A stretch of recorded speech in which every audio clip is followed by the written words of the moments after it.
બીજું એક incredible life માટે, ફેમિલી માટે, તમારા સંતાનને તમે ધારો એવો ભવિષ્યમાં કરી શકો. સમય આપવો પડે, કાળજી લેવી પડે. ન્યુયોર્કના નેબરહુડમાં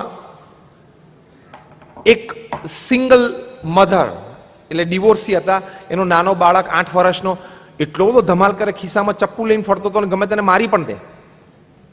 ભણવા જાય નહીં સ્કૂલે, અને આ સિંગલ મધર હતા એટલે એને રોજ સવારે જોબ પર જવું પડે, નહીં તો પોષણ કેવી રીતે થાય. ઘણી બધી ફરિયાદો આવી. પછી મધરને પણ ખબર પડી કે એના ખિસ્સામાં ચપ્પુ છે. હવે આ પરિસ્થિતિમાં આપણે હોઈએ તો શું કરીએ? ખીજઈએ અને લાફોય મારી દઈએ. થાય કે ના થાય? આણે નક્કી કર્યું કે મારે એનામાંથી એક સર્જન કરવું છે.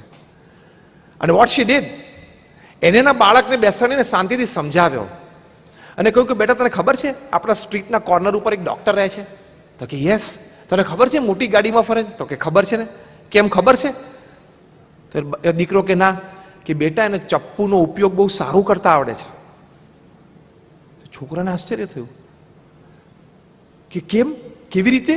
એટલે એની માતાએ કહ્યું કે બેટા, એના હાથમાં ચપ્પુ હોય ને, એમાંથી લોકોનું દુઃખ દૂર થાય છે, એ સર્જરી કરે છે. એવું તું ભણે ને તો તું પણ એ ચપ્પુનો એવો ઉપયોગ કરી શકે. આ વાત કરતી વખતે બાળકના ખિસ્સામાં ચપ્પુ હતું. માતા એમ ના કીધું કે તમે આ ચપ્પુ કાઢી લે, મને આપી દે, પણ એને ચપ્પુ ચલાવવાની રીત શીખવાડી. ચપ્પુઓ સારી રીતે ચાલે તો લોકોના દુઃખ અને દર્દ દૂર થાય છે એ વાત સમજાવી. અને ચપ્પુ સારું ચલાવતા આવડે તો પ્રતિષ્ઠા અને ગાડી બંગલો પણ મળે છે એ વાત એને હૃદયમાં ઉતારી. અને એ બાળકના હૃદયમાં સ્પાર્ક થઈ. એ ભણ્યો, એ ડોક્ટર થયો, અને ડોક્ટર એટલે એક કક્ષાના ડોક્ટર થયા. અત્યારે જ્હોન હોપકિન્સ ઇન્સ્ટિટ્યૂટમાં પીડિયાટ્રિક ન્યુરોસર્જરીના એ હેડ ઓફ ધ ડિપાર્ટમેન્ટ છે. અને સિયામીસ ટ્વિન્સ, જે 2 બાળકો ત્યાં માથા જોડ્યા હતા, જોડકા જન્મેલા, 22 કલાક નોન સ્ટોપ ઓપરેશન કરી 2 બાળકોના માથા જુદા કરી. આજે બંને જણા જીવે છે અને આ વખતે પ્રેસિડેન્શિયલ ઇલેક્શનમાં પણ ઉભા રહેલા. આઈ એમ ટોકિંગ ઓફ ડોક્ટર બેન કાર્સન. તમે તમારા સંતાનોને સંસ્કારિત કરો, એને સમય આપો, તો એક ઇનક્રેડિબલ લાઈફ તમે ઊભી કરી શકો છો. તો એ જવાબદારી બરોબર આપણે નિભાવવી જોઈએ. તો એ આપણું કર્તવ્ય છે. Otherwise is a routine life. ઘણી વખત મહિલાઓને એમ હોય કે અમે સારું ભણ્યા છીએ એટલે અમારે પણ જોબ કરવી જોઈએ, સારું ભણવું જોઈએ. પણ કદાચ જો ઘરમાં આર્થિક વ્યવસ્થામાં તકલીફ હોય તો ચોક્કસ જોબ પણ કરવી જોઈએ. પણ જો આર્થિક વ્યવસ્થામાં અનુકૂળતા હોય તો full time mother in the house is a big credit, is a big dignity and a big job. તમે salary.com ઉપર એક હું તમને વેબસાઇટનું નામ આપીશ, www.salary.com. એ સાઇટ ઉપર તમે જજો. ત્યાં એ લોકોએ બોસ્ટનમાં સર્વે કર્યો કે જે મહિલાઓ નોકરી કરે છે, જે પ્રકારની કરે છે, ટીચર હોય, નર્સ હોય, હવે તો સીઈઓ પણ હોય છે મોટી મોટી કંપનીના, એ કેવું કામ કરે છે અને શું પગાર હોય છે. અને સામે જે ગૃહિણી ફૂલ ટાઈમ ઘરમાં હોય, કુટુંબનું ધ્યાન રાખતા હોય, બાળકોના ઉછેરમાં સંપૂર્ણ કેન્દ્રિત હોય, એને કદાચ પગાર આપવાનો થાય તો એને કેટલો પગાર આપવો પડે? એની રિસર્ચ થઈ અને એમાં મુદ્દા કેવા લખવામાં આવ્યા કે ઘરમાં જે full time mother in the house, the full time mom in the house, એમને કેવી ઓડ પ્રકારની જોબ્સ કરવી પડે છે. એને બધાના ટાઈમ સાચવવાના, આવવા જવાના, તૈયાર થવાના ટાઈમ સાચવવાના, બાળકોને સ્કૂલે મોકલવાના, એના હસબન્ડોને ટિફિન બાંધવાનું, ધસ દેટ, બધાના આવવાના ટાઈમ હોય એ પ્રમાણે ટ્યુશન, જમવાના ટાઈમ સાચવવાના. બીજું એને કોઈ range of people they have to deal with. Husband સાથે, એ લોકોના ફ્રેન્ડ, સોશિયલ સર્કલ સાથે, બાળકો એના ફ્રેન્ડ સાથે, અને ડ્રાઈવરને, કુકને, હાઉસકીપિંગ સાથે પણ એને ડીલ કરવાનું. રેન્જ ઓફ પીપલ એને ડીલ કરવું પડે. એટલે એમને ઓડ જોબ, ઓડ ટાઈમ, અને ટોટલ ગણે છે તો એનો 8-10 કલાકથી વધારે જોબ થાય છે. આ બહુ ડિટેલ રિસર્ચ અને સર્વે છે. એની પરથી salary.com ઉપર લખ્યું છે કે full time mother in the house, જે ફૂલ ટાઈમ ગૃહિણી હોય, એને જો કદાચ પગાર આપવાનો થાય તો $1,17,000 વાર્ષિક પગાર થાય. 85 થી 90 લાખ રૂપિયાનો પગાર થયો. કેટલી ડિગ્નિફાઈડ જોબ થઈ આ.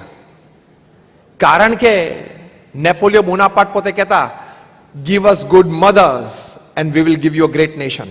તમે અમને સારી માતાઓ આપો તો અમે એક મહાન દેશ તમને આપી દેશું. અબ્દુલ કલામ હોય, સચિન તેંડુલકર હોય, હોમી ભાભા હોય, જેફ એન્ડરસન હોય, અબ્રાહમ લિંકન હોય, વિન્સ્ટન ચર્ચિલ હોય, આ બધાના ઘડતરમાં એમની માતાનો બહુ જ મોટો રોલ રહેલો છે. એટલે ઇનક્રેડિબલ લાઈફ તૈયાર કરવા માટે આ ખૂબ જરૂરી છે. પછી સોશિયલ નેટવર્કિંગ સાઇટ્સ ઉપર જતા રહે, વોટ્સએપ ઉપર ચેટિંગ ઉપર જતા રહે, તો એ યોગ્ય નથી. એ ઇનક્રેડિબલ લાઈફ તૈયાર નહીં થાય.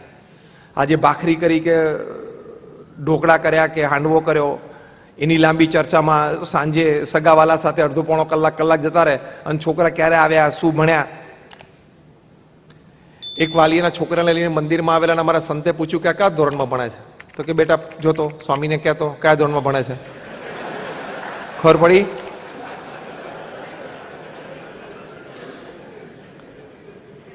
એને ખબર જ નથી. બીજો પ્રશ્ન અમારા સંતે પૂછ્યો કે કેટલા વિષયો, કેટલા સબ્જેક્ટ ભણે છે? તો કે સ્વામી ઘણા ભણે છે, દિવાળી ઉપર બીજી ચોપડીઓ લઈ આપીએ છે. એટલે એ તો ફાડી નાખે છે, લઈ આવે છે. દિવાળી પર કઈ સબ્જેક્ટ બદલાઈ ના જાય. એટલે ખબર જ નથી હોતી મા બાપને. અત્યારે તમે બેઠા છો, તમને બજારના ઘણા બધા ભાવ ખબર હશે, તમારા પ્રોફેશનના અથવા તો શેર બજારમાં રોક્યા હશે એના ઘણા બધા ભાવ ખબર હશે, ઇન્સ્યોરન્સ પોલિસીના બધી સ્કીમ ને સિસ્ટમ ખબર હશે. પણ જો તમારો ઇન્ટરવ્યુ લેવામાં આવે, ટૂર્સ એન્ડ ટ્રાવેલ્સના પણ ઘણા બધા ભાવ ખબર હશે કે અહીંથી સિક્કિમની ટૂર કાઢવી હોય અને 10 જણા હોય ને અઠવાડિયું રહેવું હોય તો શું, વન શોટ વન પેમેન્ટ.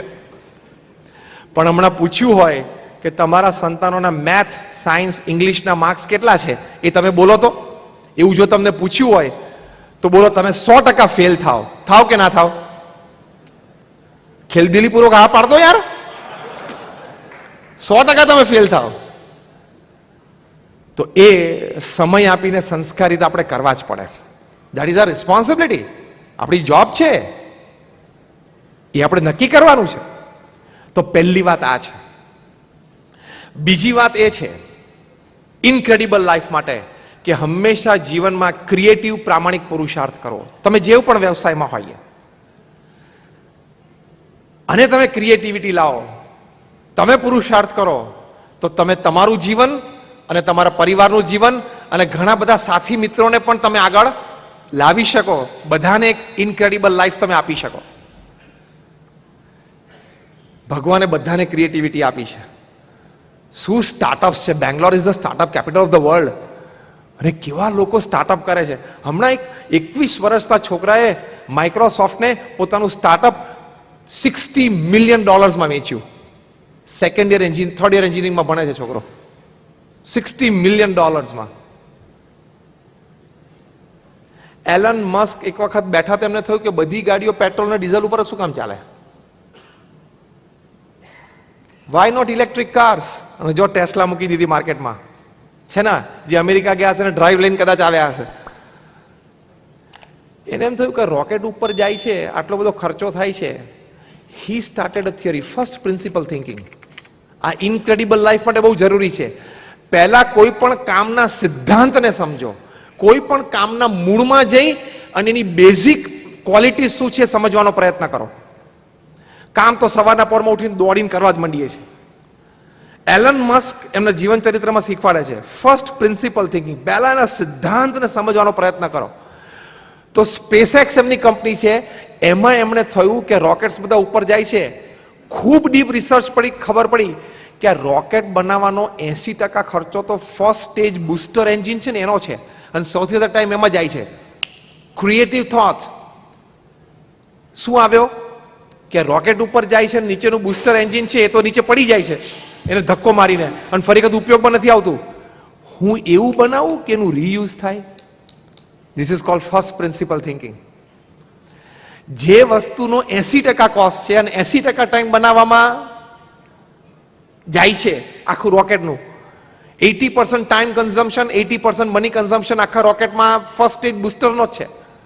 તો કે આ રીયુઝ માટે હું ટેકનોલોજી શોધું, અને એમને શોધી પેટર્ન બનાવી. હમણાં અમેરિકાથી કેનેડા અને નોર્ધન પોલ ઉપર એમને રોકેટ્સ મોકલ્યા, સક્સેસફુલી મોકલ્યા. એટલે હવે દુનિયાના તમામ દેશોને રોકેટ ઉપર મોકલવું પડશે.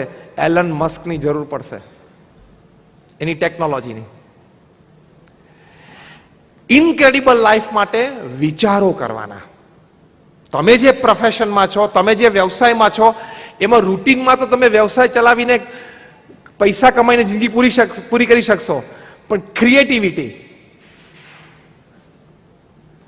ક્રિએટિવિટી કંઈક લાવો એ ઇનક્રેડિબલ લાઈફ છે. જો પ્રમુખ સ્વામી મહારાજ સાધુ સમાજમાં પણ ક્રિએટિવિટી લાવ્યા.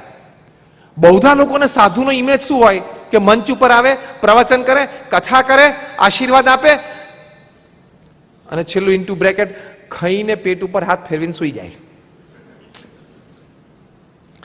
પ્રમુખ સ્વામી મહારાજ આમાં ઇનોવેશન લાવ્યા, ક્રિએટિવિટી લાવ્યા કે રોજ સાંજે સત્સંગ સભામાં તો બધા આવે, દિવસ દરમિયાન હું લોકો સુધી જઉં. એક એક ઘરે જે પધરામણી, ધેટ ઇઝ ક્રિએટિવિટી. એને લીધે આ સંપ્રદાયનો વિકાસ અને ઊંડાણ દેખાય છે. નોર્મલી કોન્સેપ્ટ શું હોય રિલિજિયસ ગુરુઝનો? પીપલ કમ ટુ ધેમ, લોકો એમની પાસે આવે છે. પ્રમુખ સ્વામી મહારાજ આખો innovative concept, let me go to them. તો તમે જે વ્યવસાયમાં હોય એમાં કંઈક નવો વિચાર કરો તો એ incredible life for your profession, તમારા વ્યવસાય માટેની ઇનક્રેડિબલ લાઈફ થઈ. તો એ તમે કરી શકો. That you can do.